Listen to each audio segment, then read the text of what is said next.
Inside the Mind of a Fighter. Today we have Artie. Now, we've also got Liam coming up in the next episode. In Inside the Mind of a Fighter, you'll be hearing about the perspective from their end, what they think, what they feel, and some things that you would never have known about. So we touch base on a few topics that I think a lot of you will be interested. This is a bit more of a raw video, so don't expect anything too fancy, but it's an awesome insight and good educational content. Alright, let's start here, bro. Tell me about this moment right here. So before this moment, right, I walked out and they told me 2 minutes, so I started getting ready and then they told me 20 minutes. So I went back inside and then at this moment, just before we go out, coach gathered us. He started just, reminding me and everyone else how hard we work. And it was time to go, everything we worked for. Were you feeling anxious, a bit nervous, or were you ready for the moment? I was ready for the moment, bro. To be honest, I was ready for the moment. I was good. I was fired up. I was pumped.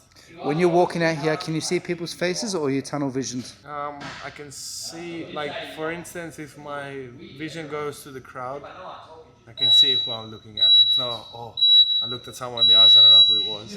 I saw, I saw a couple of my friends and my missus I saw, actually.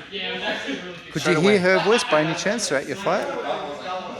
Hard. She doesn't scream as hard. Okay. I could hear a couple of my friends. It was his first time, actually, he came.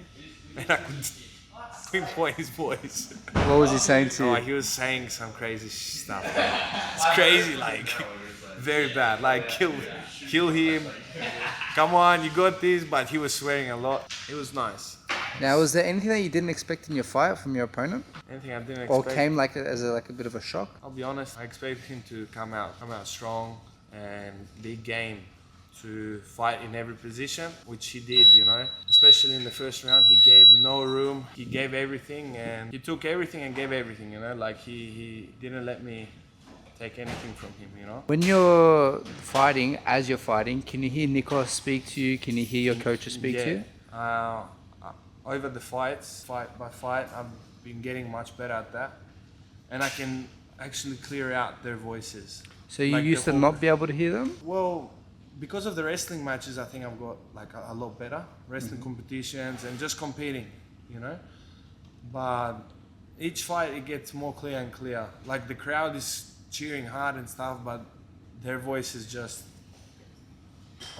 overshadows them,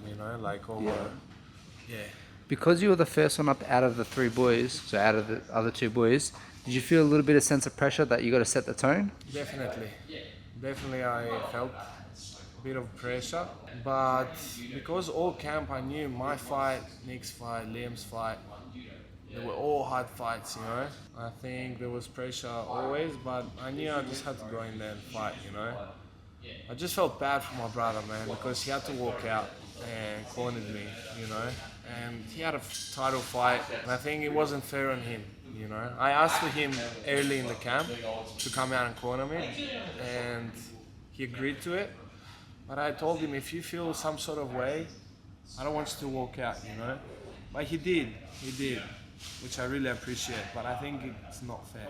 But did you like having him in your corner? Of course, man. He's a really important role in my corner, because I'm always going to have Coach Amir.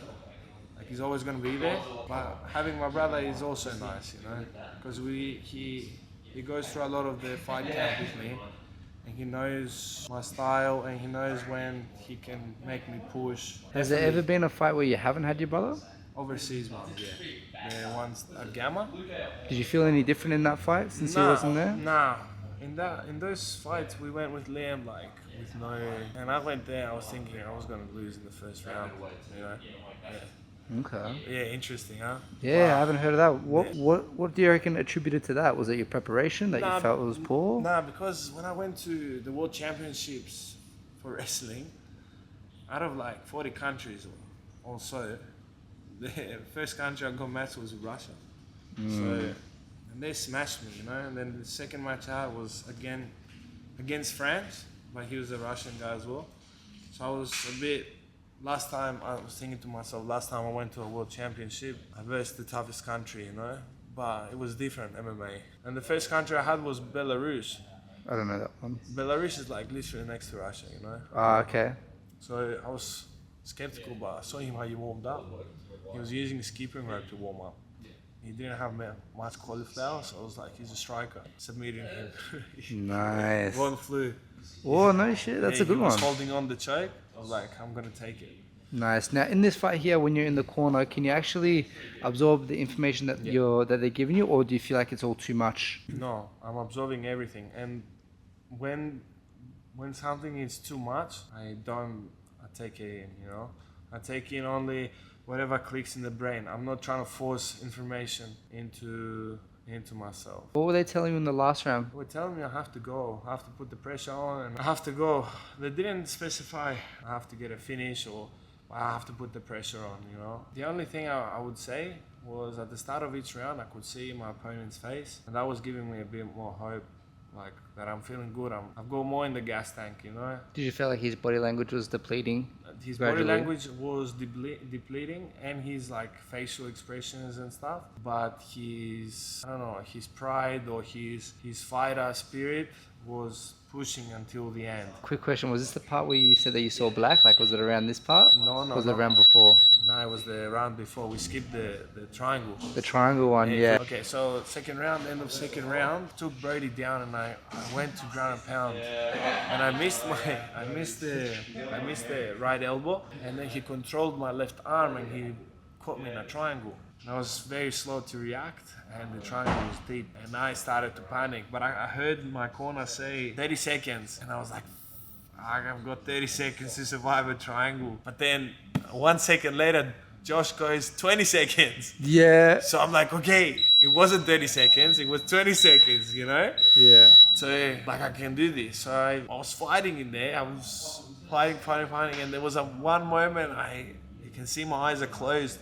I can see everything is black. Even when I opened my eyes, everything was like, I was going, you know? And then he reached to go for an armbar. And as he went for the armbar, I saw my arm overextending, and that's where I got a bit angry. I was like, man, I'm not gonna tap. I'm not gonna go to sleep. I don't care, I'm gonna survive till the end, no matter what.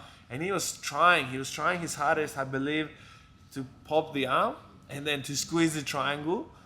And then I was managing just to wiggle myself a little bit and survive. And then in the end, he gave up on both. He had me in there, but he started throwing elbows, like 6 to 12, but a different angle, you know? Mm-hmm. And then the time went. And I think that gave me a bit more, like, kind of woke me up, I guess, for the third round to go in and just give whatever I had left, you know? Yeah, when you're walking back to your corner, did your vision come back? Yeah. Like straight away came back or straight slow? Away. No, straight away. As soon as, because when I started getting hit with the elbows, I was good again. Ah, okay. I was still on the triangle, but the squeeze wasn't as bad, you know? The squeeze was the worst when he initially locked it and before he goes for the armbar. So I think if he committed to the triangle, maybe he would have finished me there. But then I exposed my arm and I saw my arm going, but I think that triggered me not to get a bit more stubborn about the sub. And there wasn't a moment I'm gonna give up, but there was thoughts, damn, I'm gonna go to sleep, damn, my arm's gonna break. And then It's crazy how all that stuff goes through your mind in that short amount of time. Yeah. Like for us, we can't even think about that. But when you're in there, you're thinking all that thing that fast. Yeah. And it was, split seconds. And then the next split second was, no, I'm not gonna tap. That was the headline. I'm not gonna tap. No, I'm not gonna go to sleep. I'm gonna survive till the end. And that was it. And then I think maybe he felt it, and that's why he started to go for the elbows. He was good, man. I have to give that to him. He was very smart fighter. Very, very smart. And especially at his age, 20 years old, very smart fighter. High IQ. Do you feel like you'll meet again in the future? 100%. 100%. If I don't meet him in the future, I think I will see him at the top, you know? He's still young. He's still 20 years old. And he's got a lot of experience. Jiu-jitsu, boxing, just martial arts, you know? And he's got a good team. So, and at the end of the day, he loves it. He's chasing it, and I can't hate him. You know why? Because I'm in the same journey, and he's a very good person. Yeah. definitely meet in the future. Maybe one day we'll fight for a title That'd be against cool. each other. That would be cool. I'm happy to leave that one there. That was beautiful, bro. Thank you so much for that.